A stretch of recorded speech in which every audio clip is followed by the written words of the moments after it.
Good morning students. आपके सामने 12वीं क्लास का कंपलसरी का जो इंग्लिश का पेपर है उसके आंसर की तैयार है।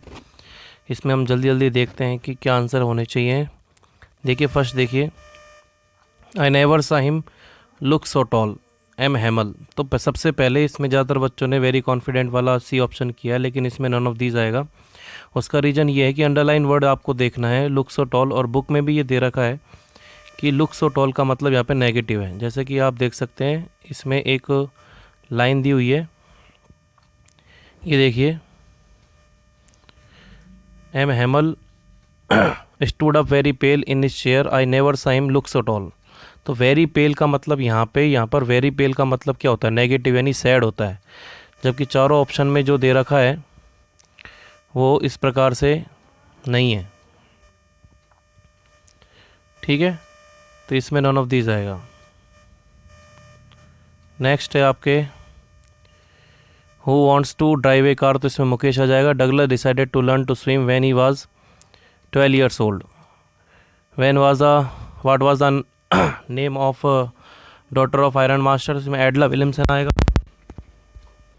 और Gandhi ji decided to urge the departure of the British, तो इसमें 1917 आएगा, क्योंकि उसी समय प्रथम इन्होंने मूवमेंट स्टार्ट किया था चंपारण का बिहार में। उन्होंने डिसाइड किया था कि मेरे देश में मुझे ही कोई ऑर्डर नहीं दे सकता।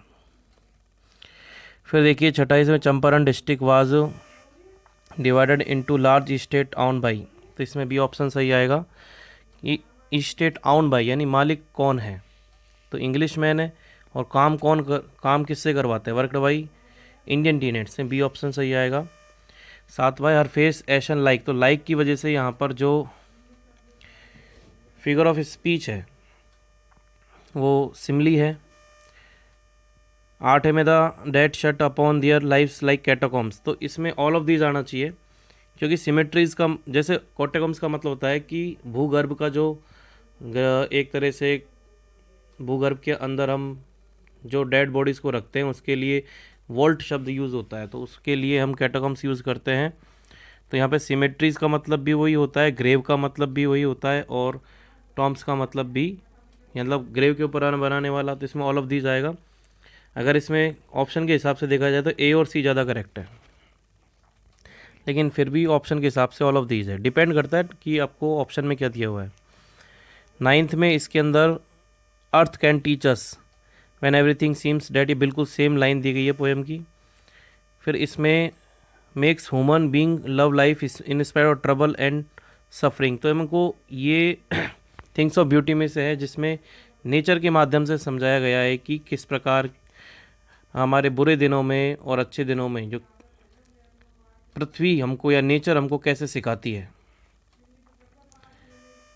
ठीक है, तो ये चीज़ इसमें हो चुकी है कि नेचर क्लियर है, मनी गॉड गोल्ड कुछ भी नहीं आएगा इसमें।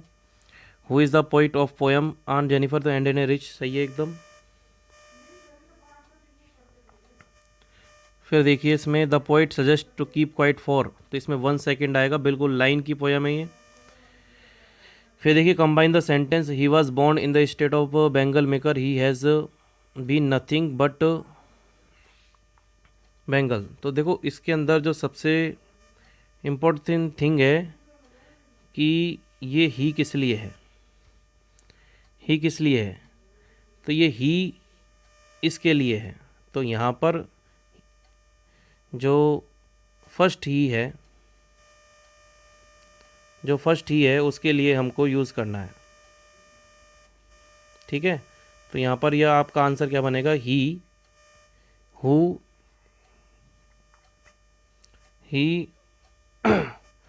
Who has seen nothing but Bengals was born in the state of Bengal makers, इसमें यह आंसर आएगा। I am to live with happily with my book their company, तो यहाँ पर जो पॉजेसिव एडजेक्टिव है, पॉजेसिव डिटर्मिनर है वो दियर है, जो कि नाउन के साथ आ रहा है। तो दियर किसके लिए आ रहा है? माई बुक्स के लिए आ रहा है। तो आपका आंसर ये होगा कि माई बुक्स के बाद आपको हुज यूज़ करते हुए कंपनी गिव्स मी स्ट्रेंथ, बिल्कुल बीच में लगाना है, इसमें कुछ नहीं करना, दियर को हटाना है। उसके बाद आपके फर्स्ट फिलिंग द ब्लैंक्स में एज सुन एज बिकॉज, इसमें एज सुन एज आएगा। सेकंड वाले में इनफ टू आएगा, इसका रीज़न सुन लीजिए, बहुतों ने सो एज या सो डैट भी यूज़ कर रहे हैं। देखिए यहाँ पर आप सेकंड ब्लैंक में हेल्प बेयर इन्फिनेटिव है जो कि टू के बाद ही आती है, ठीक है। My car blank on the way, तो इसमें जो मशीनरी ख़राब होती है तो उसके लिए ब्रोक डाउन आ जाएगा। लालन पालन के लिए ब्रिंग अप आएगा, my parents bring up their children with love and care. Come and sit by यानी निकटता के लिए बाय आएगा। और pay attention on your study, तो यहाँ पर ध्यान देने के लिए ऑन प्रीपोजिशन यूज आएगा। फिर आगे देखते हैं, ये पैसेज आपने ठीक से पढ़ लिया होगा। इसके अंदर क्या दे रखा है हम क्वेश्चन के माध्यम समझेंगे। Why what is the wonderful world, what is our wonderful world full of, तो इसके अंदर जो आंसर है वो फर्स्ट लाइन ही है। देखिए ये दे रखा है कि we live in wonderful world that, पहली लाइन ही है जो इसका आंसर है, ठीक है। Why would the writer like to go in the company of bright young children, तो उसमें इसलिए चिल्ड्रन के बारे में बात की गई है क्योंकि वहाँ पर उसे खुशी का अनुभव होता है, एक नएपन का अनुभव होता है, जिससे यहाँ पर चिल्ड्रन के बारे में, यंग चिल्ड्रन के बारे में बात की गई है। इनोसेंट्स की वजह से या किसी को नुकसान नहीं पहुँचाते हैं, इस प्रकार के नेचर के लिए। Third, if we have we love in a hearts what do wild animal do, तो ये भाई जैसे अपन प्रेम देंगे तो हमें प्रेम मिलेगा, यदि हम उनको नुकसान पहुँचाएंगे तो वो भी अपने सेल्फ डिफेंस में हम जानवर जो है हमारे ऊपर अटैक कर देंगे। How do human being behave if we dislike them, तो ये इसका आंसर बिल्कुल वही है, सेम टू सेम, दोनों का आंसर सेम ही होगा। इसका थोड़ा सा पॉजिटिव में देना है थर्ड का, इसका थोड़ा नेगेटिव में देना है। सिमिलर वर्ड में ब्लूम, देखो ये बहुत ही इंपॉर्टेंट है, थोड़ा सा मैं जानता हूँ कि बोर्ड में इसको गलत दे दिया है क्योंकि ब्लूम का इसमें वर्ड नहीं आ रहा है, क्योंकि ब्लूम पैसेज में अगर वर्ब के तौर पर लिया जाए तो इसका आंसर ग्रेस होना चाहिए, और अगर नाउन के तौर पर लिया जाए तो इसका आंसर होना चाहिए फ्लावर्स। लेकिन यहाँ पे जो पैसेज में इसका वर्ब है उसके अकॉर्डिंग तो ग्रेस है, और यदि नाउन के तौर, नाउन है नहीं तो आई थिंक, अगर जैसे देखते बोर्ड क्या मानती है, ज़्यादातर बच्चों ने इसमें फ्लावर भरा है। फोर्स का तो डेफिनेटली फ्रेंड है, अपोजिट। सेकेंड पैसेज में हम देखते हैं what is the most prestigious event, ये देखो पहला पैसेज थोड़ा सा कठिन था, सेकंड इजी आता है, एक एक नंबर के हैं सारे क्वेश्चन। तो इसके अंदर हो जाएगा आपका आंसर मोस्ट प्रेस्टिजियस, 100 मीटर की जो होती है रेस उसके लिए है। 9th एथलीट के साथ क्या हुआ था, वो गिर गया था, वो अपनी तैयारी के बावजूद भी अपना परफॉर्मेंस नहीं दे पाया। हाउ डिड ऑडियंस रिएक्ट, उन्हें तालियां बजाई थी, क्यों, क्योंकि पूरे जो 8 एथलीट थे उसने पहले वाले 9th वाले के लिए अपनी रेस छोड़कर उसको हेल्प की थी। एम्पैथी क्या होती है, सहानुभूति होती है, कंडोलेंस होता है, वो इसमें दर्शाया गया है कि दो हेल्प करना किसी के लिए दुखों में। How and why did the authorities honour the athlete, कैसे, कैसे तो भाई सबको गोल्ड मेडल दे दिए थे, क्यों दे दिए थे, क्योंकि उन्होंने एम्पैथी दर्शाई थी कि भाई हमें, लास्ट वाली लाइन है कि authorities honour their display of empathy helpful nature and human values, उसके लिए आएगा।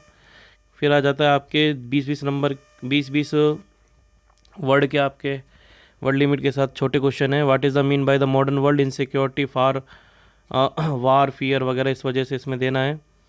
थर्ड लेवल में why does the name tiger king justify in the story, the tiger king की आपको बताना है कि इसमें 99 टाइगर मारे थे, इस वजह से। What was the chief concern of Sadao's father, nature के लिए है, chief concern of Sadao father, एक तो नेचर के प्रति है, और दूसरा कि भाई इसके जो शादी थी कि भाई वो जो हाना से शादी हुई थी तो होनी चाहिए, जापानीज़ मूल की होनी चाहिए। What does mister Lamb do all day, क्या करता रहता था मिस्टर लैम, भाई वो एप्पल से जैम बनाता था, कैंडी बनाता था क्रैब एप्पल्स के, और आसपास के चीज़ों को देखता था, बच्चों को आने जाने के लिए हमेशा गेट खुला रखता था, ये सब चीज़ें थे, मतलब उधर ही व्यस्त रहता था वो अपने गार्डन में। फिर है what was the meaning of third level, third bell का मतलब क्या है, तो उस थर्ड बेल का मतलब है कि थर्ड बेल बजने पर डाइनिंग हॉल में सब बच्चे डाइनिंग टेबल पर आस पास बैठ कर जो छुरा खाने के लिए छुरा और जो कांटा है उनको उठाने के, खाना खाने के लिए जो अ, चम्मच वगैरह है, तो खाना खाना शुरू करने के लिए साफ लाइन दी गई है। इसका मतलब थर्ड वेल का मतलब ये होगा। उसके बाद हम आ जाते हैं नेक्स्ट पे। तो इसमें जो फर्स्ट क्वेश्चन है, सॉरी 11th वाला, how did the drowning experience affect Douglas. तो उसका एक भय बैठ गया था, छोटे सा था जब वो ड्राउनिंग एक्सपीरियंस था। उसके बाद फिर जब एक बच्चे ब्रीशर बॉय ने उसको फेंक दिया था, तो वो मरता मरता बचा। ये चीज़ आपको समझानी है भाई। इसकी जो वर्ड लिमिट है 30-40 है। 3-4 लाइन में इसका आंसर देना होगा। Why did the peddler sign himself as the captain von Stahle. कि वो लेटर लिखता है वो एडला को, तो उसमें पूर्णतः बदल चुका है वो, और उसने इसको कैप्टन वो जानबूझकर कि वो ऐसा वॉन स्टेल नहीं है, फिर भी उसको समझाता है। इस वजह से सम्मान सूचकता देने की वजह से उसको सम्मान देने के लिए। Why does smile signify smile why does what does smile signify in the poem. यहाँ पर स्माइल जो है उसकी माता के द्वारा जब वो डिपार्चर होते रहते हैं और माता से अलविदा लेते रहते हैं, कमला दास अपनी माता से, तो स्माइल का मतलब है कि यहाँ पे मॉरल सपोर्ट है, मॉरल सपोर्ट है। और एक तरीके से देखा जाए तो जो दुख है उनके ऊपर ओवरकम करने के लिए स्माइल एक सिग्निफिकेशन दर्शाती है। What is the theme of the poem an elementary school class में। देखो मैंने आपको सबको बताया था कि पोयम स्टार्ट करने से पहले उसकी थीम जरूर पढ़ लिया करें। तो यहाँ पे दुर्दशा दर्शाई गई है सम चिल्ड्रन के बारे में, आप देख सकते हैं। जो आपको क्वेश्चन बताए थे बिल्कुल सेम उस प्रकार से क्वेश्चन बने आए हैं। What does counting up to 12 and keeping still help to achieve. तो ये 12 तक की गिनती करने से क्या होगा। आपको इंट्रोस्पेक्शन है, ये भी एक तरह से थीम ही पूछ रहा है, इंट्रोस्पेक्शन के बारे में पूछा गया है। Y could सदाव not kill his enemy. क्यों नहीं मारा, क्योंकि उसकी ड्यूटी थी फर्स्ट एज ए डॉक्टर, ठीक है, बाद में वो एनिमी है, पहले वो एज ए डॉक्टर है और फिर वो अपना देशभक्त है।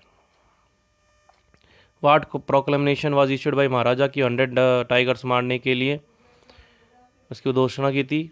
ये भी आपको मैंने दिया, थोड़ा सा बदल के दिया गया है कि वो 100 टाइगर्स मारेगा, सावधान हो जाओ वगैरह वगैरह, और उसने बैन वगैरह लगा दिया, आप इसमें ऐड कर सकते हैं। फिर है handsome does explain the reference. Write the answer of the following. ठीक है, इसका मतलब क्या है on the face of it. ये थोड़ा नेगेटिविटी के बारे में, handsome is as handsome does. जो अच्छा होता है वो अच्छे की तरह व्यक्त करता है, यानी अपनी नेगेटिविटी को भूल जाओ। तो उसमें आप ऐसे बता दीजिए कि थोड़ा सा डेरी किस प्रकार से है और मिस्टर लैम किस प्रकार से है, दोनों में एक फिजिकल इनेबिलिटी क्या है वो दर्शा दीजिए। फिर इट इज़ इज कर्म इज डेस्टिनी 60 वर्ड्स के। हु सेड, देखो हु किसने बोला, ये दादी ने बोला है, मुकेश की दादी ने, ठीक है। क्यों बोला है, क्योंकि उनकी पीढ़ियाँ इस काम में बैंगल मेकिंग में लगी हुई हैं और पता नहीं है कूद चक्कर कब टूटेगा। इसके अथवा हम देखेगा कि what was the long term contract Indigo में, तो 15% का था वो इंडिगो की 15% किसानों को दिया जाता था और बाकी सब उनको हैंड ओवर करना पड़ता था ब्रिटिश लैंडलॉर्ड्स को। How did Douglas overcome is fear of water, भाई इसने ट्रेनिंग ली थी, ठीक है, एक ट्रेनर रख के, और उसके बाद भी जब सिखाने के बाद भी उसने खुद अकेले जाकर उसने सीखा था, ये आपको बताना है। जिसने प्री बोर्ड दिया है उसके लिए पेपर बहुत आसान होगा। We will love France, write the meaning. इसका मतलब वी विल लव फ्रांस का मतलब क्या होता है, इन लॉन्ग लिव फ्रांस, इसके बारे में उन्होंने एक हैंड और राइटिंग करने के लिए भी दिया था कि अपनी मात, इसमें आपको बताना है कि मदर टंग का हमारे लिए क्या महत्व है। What was the idea of the peddler about the world being trap, तो इसमें क्या आइडिया, कैसे आया, क्यों आया, इसका मतलब क्या है, ये समझाना है। ये भी आपको प्री बोर्ड में इस क्वेश्चन था कि इसका दूसरा क्वेश्चन ये भी हो सकता है कि this world is nothing but big red trap, explain करो इसको। We too are human beings who is victim here and why. तो इसमें वो जितकाला वो विक्टम है यहाँ पे, और क्यों है, वो आपके लोअर कास्ट का जो बिहेवियर है अपर कास्ट का, उसका आपको बताना है। वो इस प्रकार से उसके भाई ने उसको कैसे क्या किया, ये आपको थोड़ा एक्सप्लेन करना है, बहुत आसान है, कोई दिक्कत नहीं है।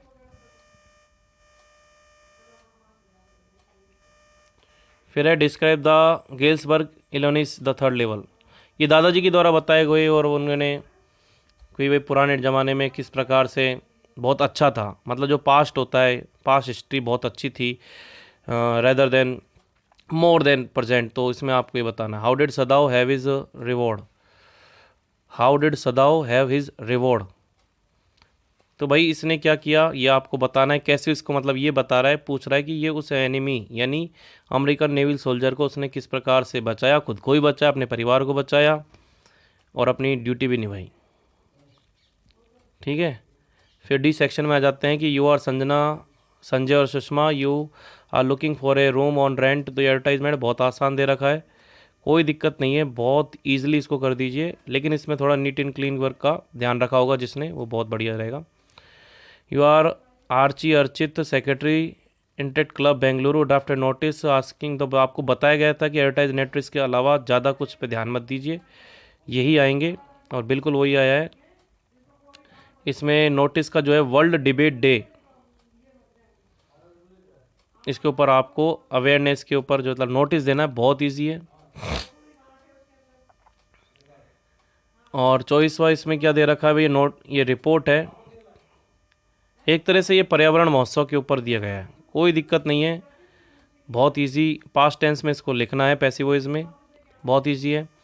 और ये ट्रांसलेट भी है जो हिंदी में करना है आपको इस पैसेज को। इट इज़ सैड, ऐसा कहा जाता है कि ये healthy mind remains a healthy body, कुछ नहीं, बिल्कुल ईजी है और इसका आप हिंदी अर्थ कर सकते हैं जैसे आपको किया जा रहा है कि इट इज़ सैड, ऐसा कहा जाता है कि जो स्वस्थ दिमाग होता है वो स्वस्थ शरीर में निवास करता है, ये रहता है। मनुष्य का शरीर एक तरीके से मशीन है, ज़्यादा खाना, ज़्यादा बाहर का भोजन करना हमारे शरीर को नुकसान पहुंचाते हैं। ठीक से खाइए, इंटरवल्स, बिल्कुल ठीक अंतराल में आप भोजन कीजिए, जो आपको ठीक लगे वो बिल्कुल रेगुलर एक्सरसाइज करें जिससे आपकी मसल्स हमेशा ठीक रहे, टोन अप रहे। टोन अप का मतलब है थोड़ा सा इसमें टाइटनेस रहे मसल में और उन्हें ताकत प्रदान करती है एक्सरसाइज। लगातार और समयबद्धता तथा सही भोजन, सही प्रकार का भोजन करना और रेगुलर एक्सरसाइज करना, ये हमारे बहुत 4 ज़रूरी चीज़ें हैं अपनी बॉडी को मेंटेन करने के लिए। सो ये हमारा कर्तव्य है कि ह्यूमन बॉडी जो है मशीन है, इसको हम रखें बिल्कुल ठीक, किस सही तरीके से, order and going. Order and going का मतलब है कि नियम और नीति के साथ इसको ठीक से रखें। यदि हमारी बॉडी परफेक्ट हेल्थ के साथ है, यदि हमारा शरीर बिल्कुल परफेक्ट हेल्थ में है, तो आप जो लाइफ को एंजॉय करोगे। इसलिए इस प्रकार हमें अवश्य ही रेगुलर एक्सरसाइज करना चाहिए और हमेशा फिट रहना चाहिए। फिर ये जॉब एप्लीकेशन आ गया है, ये आपके साथ रिज्यूम देना, आपको रिज्यूम बनाना सिखाया गया था, बिल्कुल इंग्लिश टीचर के बारे में है, बहुत ईजी है। और अथवा में आपको दिया गया है, क्या दिया गया है, imagine you are Arun Anjali living in Nagina Bagh Chittorgarh, write a letter to editor. Letter to editor दिया गया है, न्यूज़पेपर का नाम द हिंदू है। जनरल मैनेजर की आपको ध्यान आकर्षित करना है, for taking action for the poor maintenance of the state transport buses. तो ये एक तरीके से जो मेंटेनेंस के लिए कि भाई जो खटाड़ा बस वगैरह है इसमें एक्सीडेंट की भी थोड़ी संभावना बनी हुई है और पब्लिक के लिए थोड़ा सा इसके ऊपर ध्यान आकर्षित रख रखाव के लिए, जिससे हमारा एक्सीडेंट ना हो। बहुत पूरा पेपर बिल्कुल ईजी है, जो बिल्कुल थर्ड पार्ट जो है मतलब डी सेक्शन तो बिल्कुल ईजी है। क्वेश्चन आंसर में आपको पूरे पेपर में ही ग्रामेटिकल इशू अगर नहीं है, स्पेलिंग मिस्टेक अगर नहीं है, राइटिंग सही है, तो इसमें जो मार्किंग रहेगा वो 80 से 90 के बीच में रहेगा, यानी आपके 80 to 90% मार्क्स है वो ईजिली आ जाएंगे। थैंक यू बेटा।